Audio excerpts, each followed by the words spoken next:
We all know the story of how the United States was the first to develop the nuke, but today there are now 10 countries around the world that have successfully created them, some helping each other, but most in secrecy, involving a lot of spying, rivalry, and betrayal.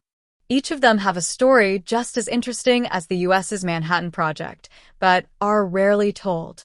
We're going to go through the full timeline of how the 10 countries raced each other to build this technology, and also the other countries that came close and might soon be added to the list. The story begins in 1938, when German scientists first discovered nuclear fission, the ability to split atoms, releasing massive energy through a chain reaction. The following year, Albert Einstein would warn the US of the dangerous possibilities in weaponizing this technology. The United States was famously the first to create nuclear weapons. After a long and secretive operation against the backdrop of the Second World War, scientists from the US, UK, and Canada collaborated in the Manhattan Project. They spent nearly 1% of the US's entire GDP on the effort, as they were racing the Germans, who were also working on their own nuclear program, but to much less success. Germany had surrendered by May 1945. In July, while President Truman was at the Potsdam Conference with Stalin and Churchill planning what to do with Germany, Truman was secretly informed that the Trinity test in New Mexico was successful, and they now possessed the most powerful weapon humanity had ever seen. Truman told Stalin that the US was about to use this weapon on the Japanese. Although at the time Stalin was already working on his own nuclear weapons project and had spies within the USS Manhattan Project, internally he was secretly furious that the Americans had beaten them to making this bomb. The following month in August, the US unleashed Fat Man and Little Boy on Japan, forcing their surrender, ending the war, but starting a new race around the world for everyone to catch up. The Soviet Union was second to obtain the technology. Having started as early as 1941, after noticing German, British, and American scientists stopped publishing papers on nuclear fission, they suspected they were also working on creating weapons. The program was accelerated rapidly after seeing the Americans' nuclear attack on Japan, and while they had a lot of information from spying on the US programs, they were worried of potentially being fed misinformation from double agents. Because of this, they didn't trust the stolen American design, so they still ended up doing a lot of their own research. Using many captured German scientists, they built their own project while also using the United States' designs to check it was correct. Earlier than the US expected, in 1949, the Soviets successfully completed the RDS-1 test in Kazakhstan. The US no longer had the monopoly on this technology, and this would create the Cold War arms race with the United States to stockpile as many nukes as possible. The third country was the United Kingdom. Now, you might assume that the US would have helped them, as they were key allies fighting side by side in both world wars. And in theory, America would want to empower their good friends in Europe. But this was not the case. The UK pioneered a lot of the groundwork on nuclear weapons before the US with a project called tube alloys starting in 1940. They did this with the help of German, Austrian, and Polish scientists that were fleeing Germany at the time. But due to limited resources fighting the Second World War, Britain handed over all of their work to the US, merging it with what would become the Manhattan Project, and providing a significant amount of research under the Quebec Agreement, stating that the US and UK would share the technology once completed and not use it on each other. But in 1945, when the US successfully tested and used its nukes, they also terminated the agreement and didn't share the final results to Britain, keeping it to themselves. This prompted the UK to resume its own nuclear program, and this was done quickly as they had already done a lot of the work and controlled most of the world's uranium. The UK successfully completed its first test, called Operation Hurricane, in 1952 at the Montebello Islands, just above Australia. Meanwhile, after the Soviets had developed nukes much faster than expected in 1949, the US immediately began work on a newer type called thermonuclear weapons. Unlike the standard atom bomb, which uses fission to split atoms, these use fusion to combine atoms, the same process that happens inside stars. And these are significantly more powerful than atom bombs. Scientists like Oppenheimer, who led the Manhattan Project, warned the US not to develop these because of the extreme danger to mankind and where this nuclear arms race was going. But despite this, President Truman gave the go-ahead to continue. In 1952, the United States successfully completed Ivy Mike, the first test of a hydrogen thermonuclear bomb over 450 times more powerful than the one dropped on Nagasaki. The Soviets then completed theirs in 1955, called the RDS-37, and the UK completed theirs in 1957, called Operation Grapple. Because of this new threat of hydrogen bombs, the US then decided to re-sign a nuclear agreement with the UK the following year in 1958. The fourth country was France, who already had a few scientists working on the Manhattan Project and started their own nuclear program after World War II, collaborating with Israel, but mainly focusing on energy instead of weapons. That was until after the embarrassment of the Suez Crisis and increasing tensions between the US and Soviets prompted France to want their own deterrent strategy and to retain their place as a great European power. The United States was much more against the idea of France having nukes than Britain, as France had a slightly different policy on how they could be used, so France developed them almost completely independently. The French President Charles de Gaulle spearheaded the effort and stated that nuclear weapons were essential for France to be a truly sovereign and great power. He also wanted strategic independence from NATO and the United States.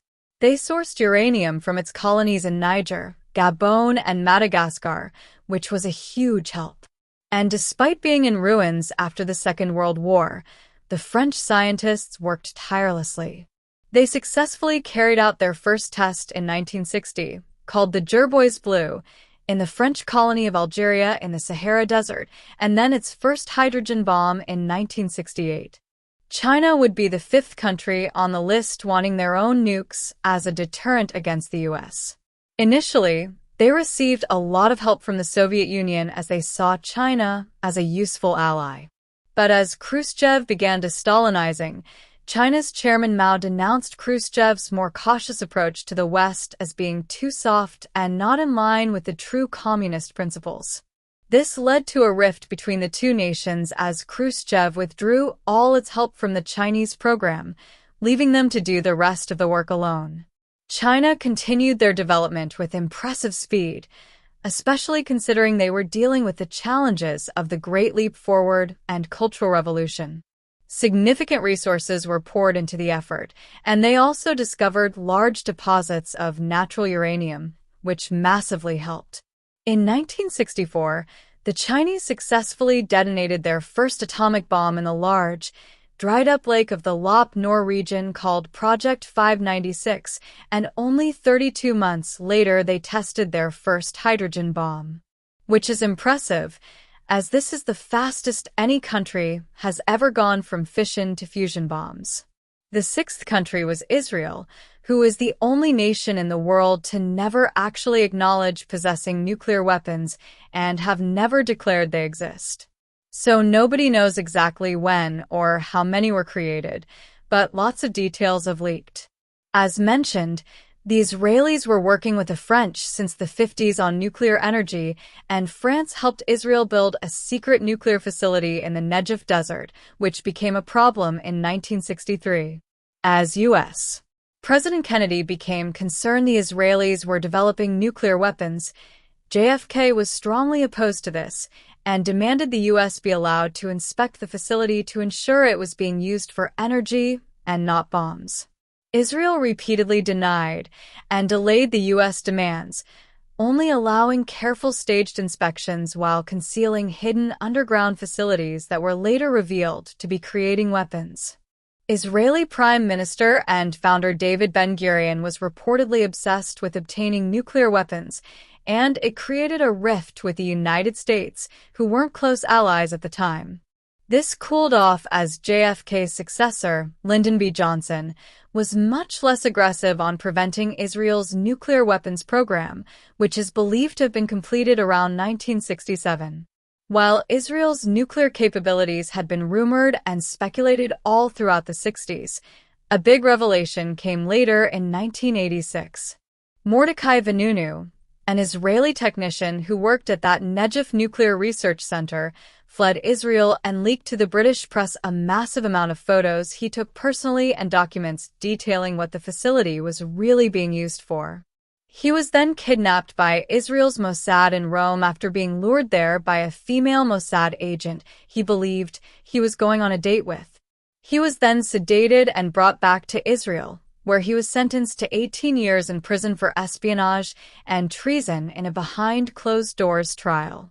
He's currently under significant restrictions to his speech and travel and has been rearrested many times for parole violations, speaking to the press, and attempting to leave Israel.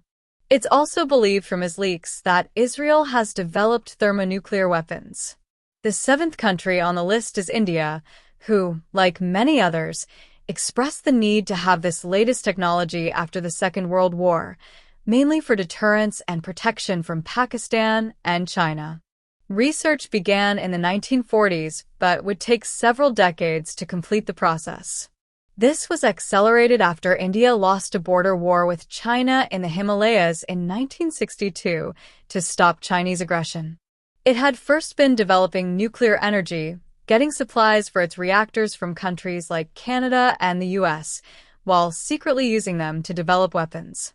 The first test was successfully completed in 1974, codenamed Smiling Buddha in the desert of Rajasthan, which they called a peaceful nuclear explosion. This test drew worldwide condemnation and sanctions as India was using a Canadian reactor provided for energy purposes and because they refused to sign the Nuclear Non-Proliferation Treaty. This is where countries agree to set rules to limit the spread and use of such weapons. However, India did deliberately refrain from fully weaponizing the technology into warheads while theoretically researching the means to weaponize in case they needed to in the future. Most Indian politicians were opposed to creating activated nuclear weapons, so it was a slow process that wouldn't be completed until the 90s. The eighth country to develop nuclear weapons was South Africa, which is one of the most unique stories. It possessed one of the world's largest reserves of natural uranium, which is a key ingredient, and had been supplying it to the US, UK, France, and potentially the Soviet Union and Israel, most of which was intended for peaceful energy reactors. But it's likely some also ended up being used for weapons. Since 1948, South Africa had created a nuclear energy program, but by the 1960s and 70s they shifted interest into weapons due to the increased Soviet influence that was spreading in Namibia and Angola. As well as this, the apartheid regime drew worldwide condemnation, causing South Africa to become politically isolated and without many allies for protection. In 1977, they created a testing facility in its Kalahari Desert and nearly detonated a bomb. But when a Soviet satellite spotted it and reported this to the US, the backlash and international pressure stopped the test.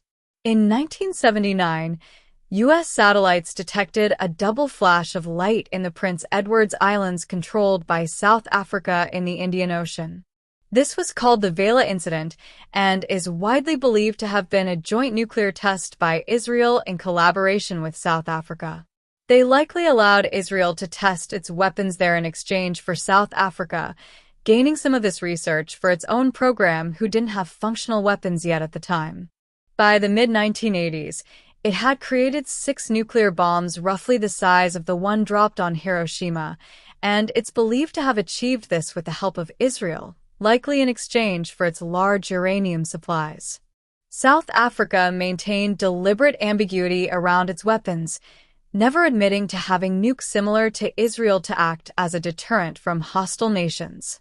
But by the 90s, as the Soviet Union collapsed, its need for protection from communist threats dissipated, and with the apartheid regime coming to an end, it feared handing over nuclear weapons to the next incoming government.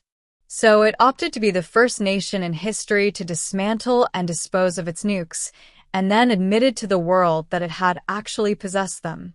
The designs were destroyed, and the enriched uranium was locked in a nuclear facility vault.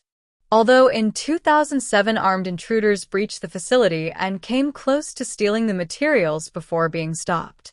And there are still fears today about this weaponized uranium falling into the wrong hands. Pakistan would become the ninth country, beginning the process in the 1970s after losing a war with India, their biggest rivals, in 1971, causing East Pakistan to become Bangladesh. Their prime minister said that if India builds the bomb, we will eat grass or leaves, even go hungry, but we will get one of our own. After India conducted its Smiling Buddha test in 1974, the race was on to catch up.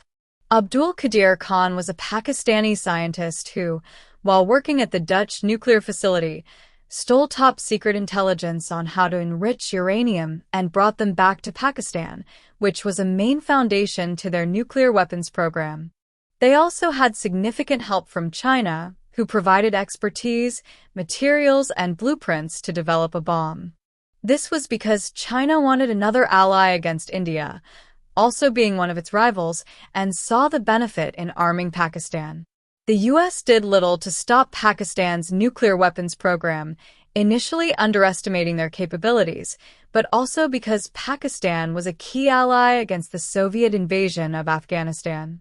The U.S. didn't want to risk their alliance and often turned a blind eye, despite mounting evidence that Pakistan were using the U.S. military funding to develop weapons. In 1998, India detonated 5 non-peaceful warheads, including a thermonuclear bomb. Just weeks later, in response, Pakistan also detonated 5 bombs underground in the Ras Ko mountain range, successfully completing their first-ever test and making them the latest nuclear-armed nation. While India operates a no-first-use policy, meaning they are only for deterrence and to be used in retaliation to such weapons being used on them, Pakistan operates a first-use policy, preserving the right to use them however it sees fit, and indicated it would use nukes against India even if no nuclear weapons were used on them. While this policy concerns many nations, it has proved successful for Pakistan, leading to a weaker response from India in their many conflicts, since out of fear of how Pakistan might respond.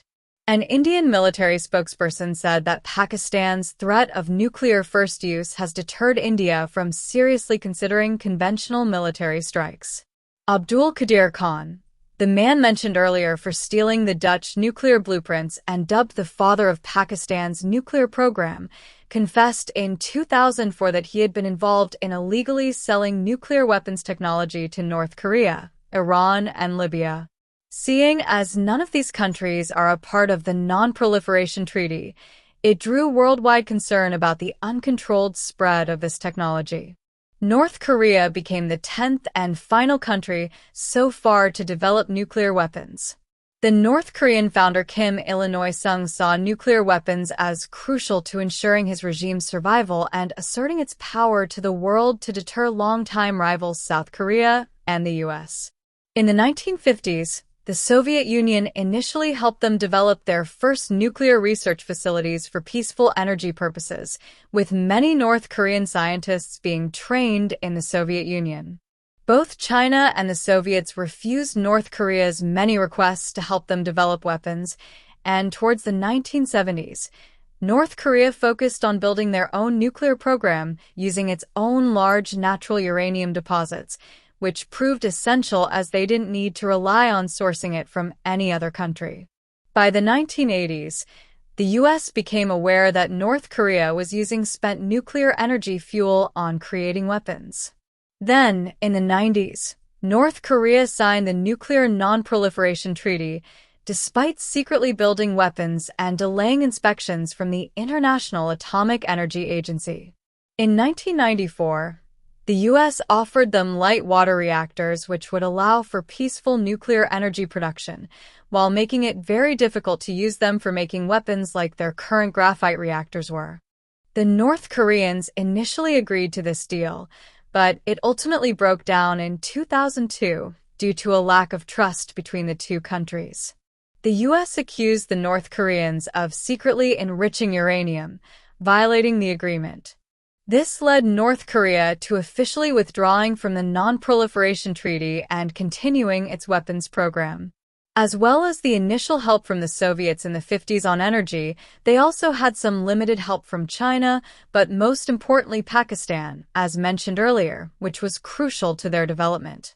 In 2005, Kim Jong-il claimed to have possessed functional nuclear weapons, and the next year, in October 2006, they completed their first successful nuclear test. Although it was so small at an estimated zero point 0.5 kilotons, experts believed it didn't go off correctly and may have malfunctioned.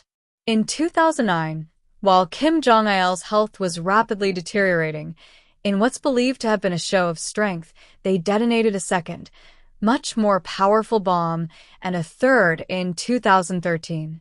Then in 2016 and 17, it tested its first thermonuclear bombs.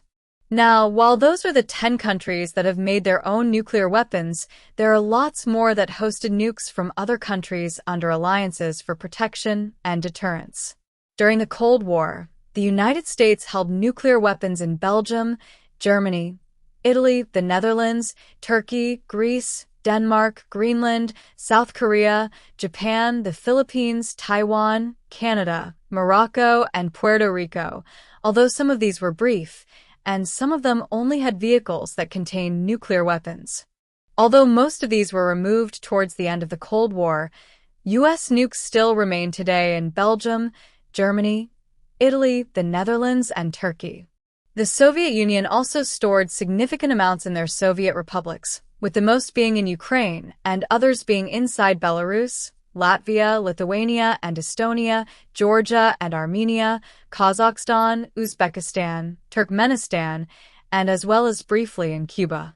All of these were since removed and dismantled with the collapse of the Soviet Union, although in 2023 Russia again provided Belarus with an estimated 130 warheads.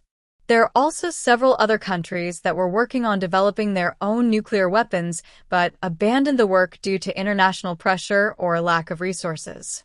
These include Argentina, Brazil, Sweden, Romania, Algeria, Libya, Iraq, Iran, Egypt, Syria, Taiwan, and Japan. Many of these countries were actually very close to successfully developing the technology, notably Iraq, Syria, and Iran, who each made significant progress but all had facilities destroyed or sabotaged by Israeli missiles and cyber attacks.